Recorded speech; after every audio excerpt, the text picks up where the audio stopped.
JSW India में एक नई कार लेके आ रही है और ये एमजी की तरफ से नहीं है। जेएसडब्ल्यू ने इस बार हाथ मिलाया है एक चाइनीज ऑटोमोबाइल कंपनी चेरी से।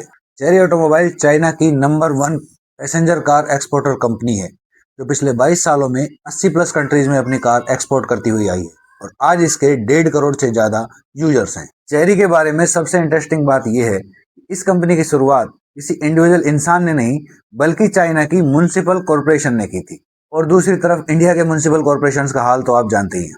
खैर छोड़ो, चाइना के वुहू शहर के म्युनिसिपल अधिकारी शाम जिलाई ने लोकल्स को रोजगार देने के लिए इस कंपनी की शुरुआत की और इस काम में उनकी मदद की उनकी स्टेट गवर्नमेंट। आधिकारिक तौर पर 8 जनवरी 1997 को चाइना के वुहू शहर के म्युनिसिपल ऑफिस के अंदर इस कंपनी की शुरुआत हो गई। इन्होंने यूके की कंपनी फोर्ड से पुराने इंजन खरीदे और फोक्सवैगन की सहायक कंपनी सीट से पुरानी मशीनें और चेचिस खरीदे और इस तरीके से 1999 में इन्होंने अपनी पहली कार बनाई फेंगयुंग।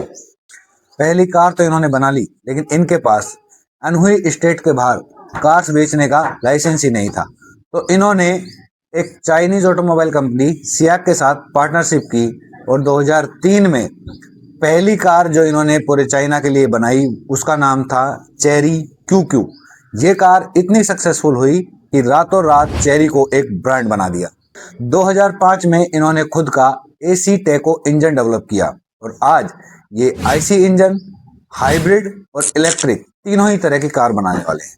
चेरी ऑटोमोबाइल इंडिया में अपनी जेटोर T2 को लॉन्च करेगी जेएसडब्ल्यू की ब्रांडिंग के साथ और इस गाड़ी की असेंबली होगी महाराष्ट्र के अंदर।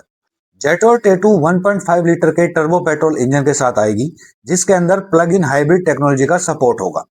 प्लग इन हाइब्रिड बैटरी से इसकी रेंज 130 किलोमीटर की होगी और ये गाड़ी एडास लेवल 2 को भी सपोर्ट करेगी। इस कार की कीमतें 20 से 30 लाख रहने का अनुमान लगाया जा रहा है, यानी कि एक क्रेटा की कीमत में आपको डिफेंडर का मजा मिल जाएगा। और अगर सब कुछ ठीक रहा तो इस साल दिवाली तक आपको ये गाड़ी खरीदने के लिए उपलब्ध हो सकती है। इस साल 2026 में बहुत सी नई कारें लॉन्च होंगी।